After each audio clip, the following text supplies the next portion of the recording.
We've visited a couple of food banks this week that helped the hungry on Delmarva. The first, the Joseph House in Salisbury, where we saw the need firsthand as a large lunch crowd came in for a warm meal. And then yesterday, Sid stopped by the Seaford Community Food Closet. Volunteer Linda Hollis spoke about how this effort has grown over the years to meet the demand for hungry families.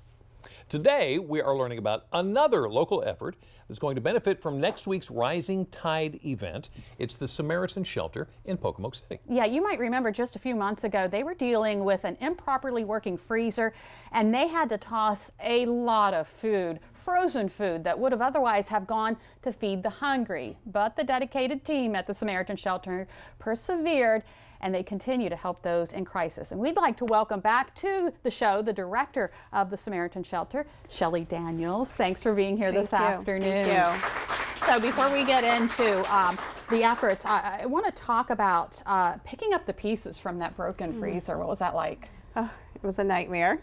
We have finally picked them up, and through the support of the community, we were able to raise almost, not quite as much as we lost, but fund-wise to restock our freezers. Great. So funds were donated. We had one large supporter that donated $10,000 to restock our freezer. Wow. So yeah, through the support of the community, we were able to just get right back into it and start doing things like we always do. So it was wonderful. That's terrific. Yes. Tell us a little bit about the Samaritan Shelter. Started in 1986. We've been there about 32 years now, helping the homeless, and our services have increased throughout the years. We first started out just to be a shelter, and now we do, of course, a soup kitchen and a food bank twice a week.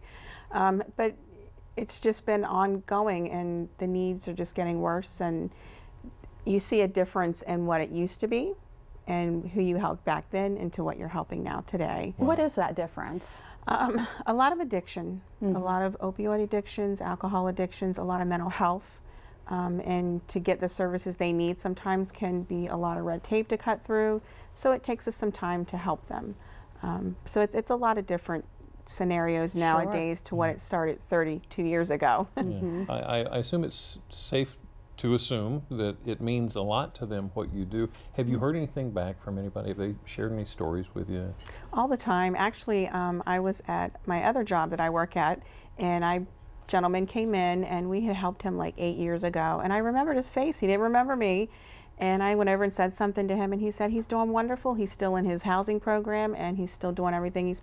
So it makes you feel good that you can be a part of that, you know, to be able to help them and see almost 8 years later that he's still successful. And we have a lot of little stories there. You know, you'll see people in the community, or they'll Facebook you, or, you know, social media, a lot of social media. Right, right. And but they come back and, you know, they say, hey, I'm still doing good. I'm still in my programs and still doing what I have to do. And so it's worth it. Oh, yeah. And then the community, like you mentioned, they helped you with the freezer. You couldn't do this program without them, could you? No. Our community is a big supporter, our local government, Worcester County, Pocomoke City. Without the support of our community, we wouldn't be able to get the grant funding that we do, because you have to have your local support from your different agencies, businesses, individual supports to be able to apply for some of those grants. So yes, we appreciate all the support we get from our community, because in turn it helps us to get the grants that we get. All right, well, we're going to try to help you get more support from the community. Director of the Samaritan Shelter, Shelly Daniels, thank you so much for coming and talking with us this afternoon. And if you can help food banks like the Samaritan Shelter, we invite you to participate in next week's Rising Tide event. Take a look at some of the items that we're collecting on Wednesday from 7 in the morning till 7 in the evening. Everything from canned proteins to dairy, grains, soups and stews, canned fruits and veggies. Now, we've got several drop-off locations, of course, Safford of Salisbury, as well as the WBOC Midshore, Milton, and Dover offices. If you'd like some more information, all you have to do is go to WBOC.com and click on the Rising Tide logo.